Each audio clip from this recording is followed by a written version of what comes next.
Hello friends, फेस्टू coaching and consultancy में आप सभी का फिर से बहुत बहुत स्वागत है।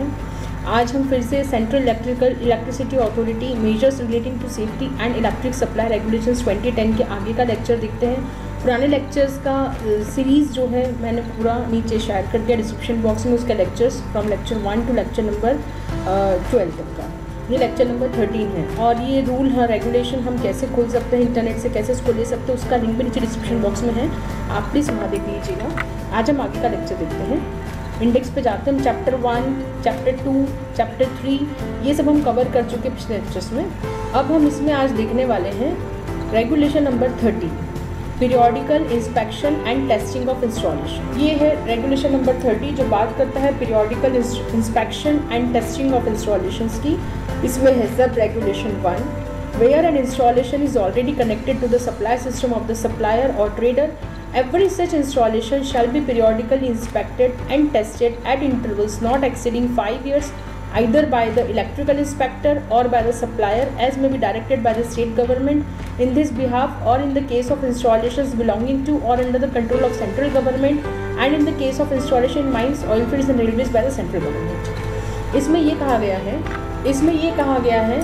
जो भी सप्लाई सिस्टम कनेक्टेड है सप्लायर के यहाँ या ट्रेडर के यहाँ, ऐसी सब इंस्टॉलेशंस को 5 साल से भी कम के अंतराल में एक बार चेक होना चाहिए। या तो इलेक्ट्रिकल इंस्पेक्टर चेक करे या फिर सप्लायर चेक कर दे, जैसा भी स्टेट गवर्नमेंट की तरफ से गाइडलाइंस है उस हिसाब से उसका टेस्टिंग होना चाहिए 5 साल से कम के अंतराल। और अगर वो सेंट्रल गवर्नमेंट के कंट्रोल में है, जैसे कि माइंस होती है, ऑयल फील्ड्स होती है, रेलवेज होता है, सेंट्रल गवर्नमेंट के कंट्रोल में रहता है, तो उसकी गाइडलाइंस के हिसाब से होना चाहिए टेस्टिंग। पर टेस्टिंग होना चाहिए, पीरियोडिकल इंस्पेक्शन और टेस्टिंग होना चाहिए। फिर इसका सब रेगुलेशन 2 है, the periodical inspection and testing of installations of voltage above 650 volt belonging to the supplier shall also be carried out at intervals not exceeding 5 years by the electrical inspector। अगर voltage 650 volt से above है तो इस तरह के installations को electrical inspector के द्वारा 5 साल से कम के अंतराल में कम से कम एक बार चेक होना चाहिए इलेक्ट्रिकल इंस्पेक्टर के द्वारा। अब आते हैं सब रेगुलेशन नंबर 3 पे, where the supplier is directed by the central or the state government as the case may be to inspect and test the installation, he shall report on the condition of the installation to the consumer concern in the forms 1, 2 and 3 as specified in schedule 4 and shall submit a copy of such report to the electrical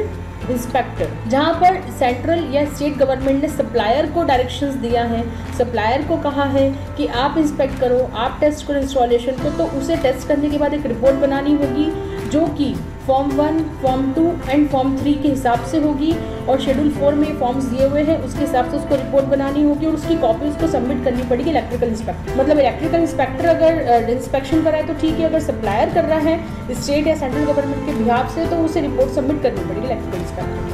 को, और किस हिसाब से submit करनी पड़ेगी उसके बारे में शेड्यूल 4 में फॉर्म्स दिए हुए उस हिसाब से सबमिट करनी पड़ेगी। अब आते हैं सब रेगुलेशन नंबर 4 पे, the electrical inspector may on receipt of such report accept the report submitted by the supplier or record variations as the circumstances of each case may require and may recommend that the defects may be rectified as per report। Electrical inspector को जब वो report मिलेगी तो वो उसको accept करेगा और उसमें देखेगा कि कुछ वेरिएशन तो नहीं आ रहा है स्थिति में, जो पहले थी उससे कुछ बदलाव तो नहीं है, और जो भी डिफेक्ट्स है वो कब तक ठीक हो जाएंगे उसके बारे में वो जानकारी देगा। फिर है sub regulation number 5, in the event of the failure of the owner of any installation to rectify the defects in his installation pointed out by the electrical inspector in his report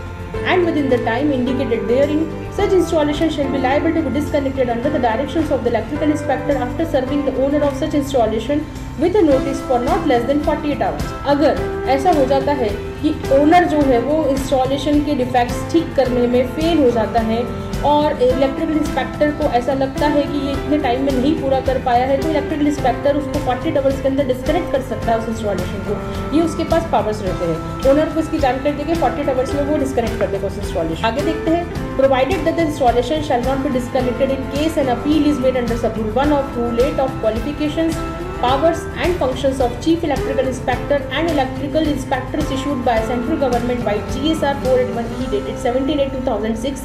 and the appellate authority has stayed the orders of disconnection। अगर electrical inspector उसको disconnect करने जा रहा है, लेकिन अगर जो appellate है उसने वो ऑर्डर ले लिया उसके अगेंस्ट, स्टे ऑर्डर ले लिया है, तो फिर वो डिस्कनेक्शन नहीं हो पाएगा। ठीक है, तो इसके बारे में यही बताया गया है। अब आते हैं regulation number 36, provisions for supply and use of electricity in multi storied building more than 15 meters in height. जहाँ पे मल्टी स्टोरीड बिल्डिंग जिसकी हाइट 15 मीटर से ज़्यादा है, वहाँ पर सप्लाई और यूज़ कैसे करना है बिजली को, उसके बारे में हम देखते हैं। उसमें सब रेगुलेशन 1 है, the connected load and voltage of supply above which inspection is to be carried out by an electrical inspector for a multi storied building of more than 15 meters height shall be notified by the appropriate government. जो load और voltage वहाँ पे दिया है जिसपे कि inspection किया जाना इलेक्ट्रिकल इंस्पेक्टर के द्वारा मल्टी स्टोरीड बिल्डिंग का, वो नोटिफाई होना चाहिए एप्रोप्रिएट गवर्नमेंट के द्वारा। मतलब गवर्नमेंट की तरफ से नोटिफाइड होगी, इलेक्ट्रिकल इंस्पेक्टर वहाँ जाके पहले लोड वोल्टेज सब चेक कर ले और इंस्पेक्शन कर ले, उसके बाद वहाँ पे प्रोविजंस दिया जाएगा। फिर आते हैं सब रेगुलेशन नंबर 2 पर।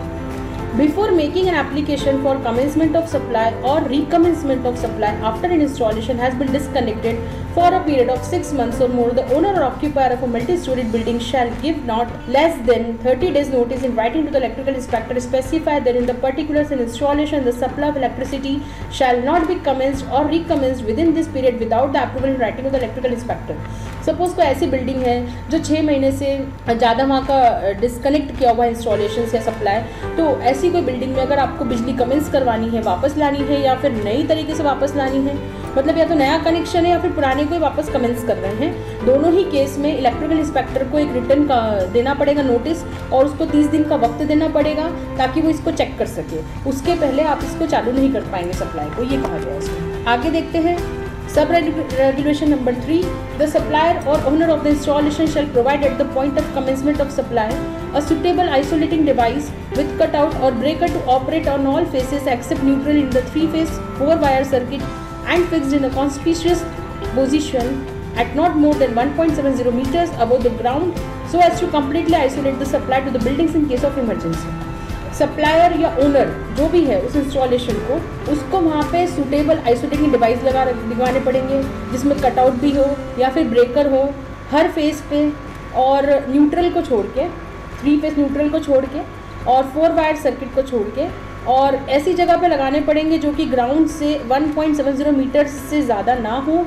और उसको पूरी तरह से आइसोलेट करना पड़ेगा इमरजेंसी के केस के लिए। मतलब ये कहा गया है कि इमरजेंसी के केस के लिए उसको। अब आते हैं सब रेगुलेशन नंबर 4 पर। द ओनर और occupier of a multi storied building shall ensure that electrical installations and works inside the buildings are carried out and maintained in such a manner as to prevent danger due to shock and fire hazards, and the installation is carried out in accordance with the relevant codes of practice. Owner या occupier जो भी है उस multi storied building का, उसको ये ensure करना पड़ेगा कि जितने भी इलेक्ट्रिकल इंस्टॉलेशंस और इस तरह के काम है बिल्डिंग में या उसको मेंटेन किया जा रहा है, वो इस तरह से किया जा रहा है कि उससे किसी को शॉक लगने का खतरा नहीं है, उससे कोई फायर हज़ार्ड होने का खतरा नहीं होगा, और जितने भी relevant codes of practice market में है या जितने भी कोड्स ऑफ प्रैक्टिस फॉलो करने चाहिए उसके हिसाब से इंस्टॉलेशंस की गई हैं। राइट, अब हम आगे देखते हैं sub regulation number 5। No other service pipes and cables shall be taken along the ducts provided for laying power cables and all ducts provided for power cables and other services shall be provided with fire barrier at each floor crossing. भाई जो ducts का pipe है उसमें से किसी और तरह का सर्विस पाइप या केबल नहीं लेके जाना है, मतलब जिसमें कि पावर केबल जा रही है जिस डक्ट से, उससे कोई और तरह की केबल नहीं जानी चाहिए, और दूसरी तरह की सर्विसेज अगर वहाँ से जाती है कुछ और है तो उसके लिए एक फायर बैरियर लगाना पड़ेगा हर फ्लोर के क्रॉसिंग पे। राइट, तो ये था रेगुलेशन नंबर 36। अब आते हैं रेगुलेशन नंबर 42, अर्थ लीकेज प्रोटेक्टिव डिवाइस, जैसे EL भी बोलते हैं, ELC भी, अर्थ लीकेज सर्किट ब्रेकर्स या फिर ये भी बोलते हैं।